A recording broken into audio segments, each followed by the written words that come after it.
একদম অরিজিনাল ভাই মৌমাছি মাছি নাই কিন্তু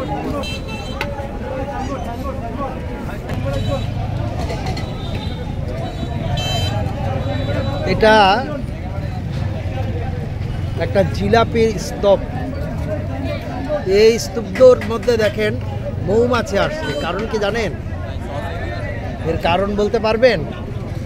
এর কারণ একটাই, এই মৌমাছিগুলো বন বাদার গাছপালা আপনারা কেটে শেষ করছেন, ফুল ফল নাই।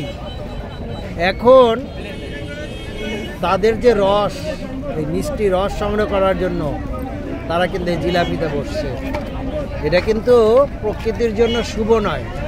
দেখেন এগুলো কিন্তু মৌমাছি, দেখেন।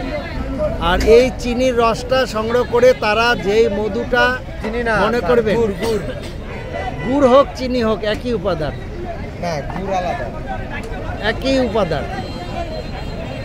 দেখেন অনেক মাছি আটকে গেছে। এটা বাইরে যাবে আবার জায়গা অটোমেটিক সন্ধ্যাবেলা হইলে জায়গা। এটার কারণ কি? রাত্রে তো চোখে দেখে না, রাত্রে চোখে দেখে না, রাত্রে প্রচুর পশু পাখি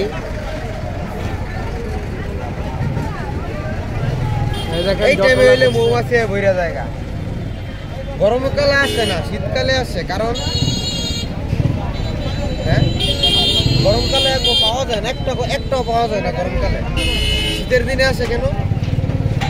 শীতকালে ঠান্ডা আবহাওয়া, শীতকালে তো, গরমকালে তো গাছের ফুল টুল অনেক হয়, বসন্তকালে ওরা ওইদিকে থাকে। কিন্তু শীতকালে খাদ্য সংকট দেখা দেয়, গাছের পাতা পড়ে যায়, বুঝতে পারছো?